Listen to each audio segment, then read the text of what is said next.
President Donald Trump praised Ukraine on Tuesday in its war against Russia, telling President Volodymr Zelenskyy his nation is putting up one hell of a fight. According to Associated Press, frankly, Ukraine is doing a very good job of stopping this large army, Trump said. That's not a good thing for Russia, the president added. Russia doesn't look very distinguished, having taken 3.5 years of very hard fighting. And it looks like it's not going to end for a long time.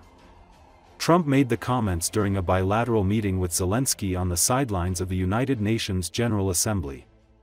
For his part, Zelensky reported good news from the battlefield and thanked Trump for his personal involvement and efforts to end the war.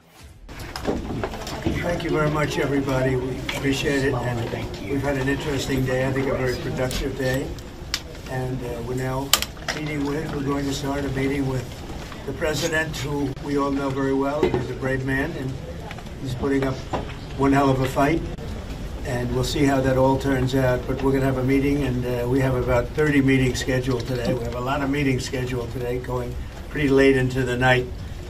But this is an important one, and we have great respect for the fight that Ukraine is putting up. It's pretty amazing, actually. So, Mr. President, please. Thank you so much, Mr. President. First of all, thank you for this meeting. Thank you for your personal efforts to stop this war just now, Mr. President. And I have to say that just now our first ladies of Ukraine, first ladies of the United States, yes, just now we'll have a meeting about Ukrainian children. Thank you for Melania's personal involvement to this topic. And this is very important. I will brief Mr. President and his team what's going on the battlefield. We have good news. Of course, we want to stop the war, and with your help, first of all. Thank you. Would you like to say how you're doing on the battlefield? Yeah. Please. Yeah. So thanks to our soldiers and to possibility to further the program with NATO countries. By the way, thanks to your support, that they can buy weapons from the United States. So our soldiers, these months, they occupied 360 kilometers, and they encircled 1,000 soldiers. And of course, we want to exchange. We need our soldiers in any case, but thanks to our soldiers, we have this possibility, this opportunity, and we will continue until Russia will stop this war, and I hope that they will stop. In any case, we know that the economy of Russia is not doing well. With this, during this war, we need more pressure, more sanctions, and I hope with United States, first of all, and Europe, but we support, Mr. President, your idea, and I want to discuss it, how to stop some countries from Europe, to stop the possibility to buy Russian oil and gas. Right. President Trump, your message to the... to provide Ukraine with the security guarantees the same way as European allies Well, that's later down the road. We'll be talking about that. Hopefully, we'll be in a position to talk about that a little bit later on. It's a little bit too early to answer. Why that do you question. think Mr. Putin is not willing to meet with both of you? President Trump, your message to President Orban, who is refusing to stop buying Russian oil. Well, he's a friend of mine. I have not spoken to him, but I have a feeling if I did, he might stop, and I think I'll be doing that. Thank you. What progress do you think has been made on ending Russia's war against Ukraine since the last time you saw President Zelensky? Well, the biggest progress is that the Russian economy is terrible right now. It's, as you know, it's crashing. And that, frankly, Ukraine is doing a very good job of stopping this very large army. It's pretty amazing. You know, this is a war that should have ended in 3 days, 4 days. People said it was going to be very quick, and you got to hand it to the Ukrainian soldiers and everybody involved. It's still going on, and that's not a good thing for Russia. This was supposed to be quick, and so, you know, Russia doesn't look very distinguished, having taken 3.5 years now, right? It's about 3.5 years of very hard fighting, and it looks like it's not going to end for a long time. Mr. President, To see whether the UN can manage to play a productive role. I've come here today to offer the hand of American leadership and friendship to any nation in this assembly that is willing to join us in forging a safer, more prosperous world. And It's a world that we'll be much happier with. A dramatically better future is within our reach. But to get there, we must reject the failed approaches of the past and work together to confront some of the greatest threats in history.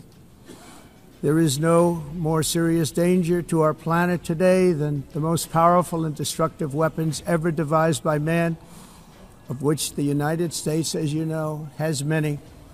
Just as I did in my first term, I've made containing these threats a top priority, starting with the nation of Iran.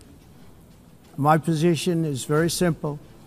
The world's #1 sponsor of terror can never be allowed to possess the most dangerous weapon. That's why, shortly after taking office, I sent the so-called Supreme Leader a letter making a generous offer. I extended a pledge of full cooperation in exchange for a suspension of Iran's nuclear program. The regime's answer was to continue their constant threats to their neighbors and U.S. interests throughout the region and some great countries that are right nearby. Today, many of Iran's former military commanders, in fact, I can say almost all of them, are no longer with us. They're dead. And 3 months ago, in Operation Midnight Hammer, 7 American B-2 bombers dropped the 14 30,000-pound each bombs on Iran's key nuclear facilities, totally obliterating everything. No other country on earth could have done what we did. No other country has the equipment to do what we did. We have the greatest weapons on earth. We hate to use them. But we did something that for 22 years people wanted to do. With Iran's nuclear enrichment capacity demolished, I immediately brokered an end to the 12-day war, as it's called, between Israel and Iran, with both sides agreeing to fight no longer. As everyone knows, I have also been deeply engaged in seeking a ceasefire in Gaza. Have to get that done. Have to get it done. Unfortunately, Hamas has repeatedly rejected reasonable offers to make peace. We can't forget October 7th, can we?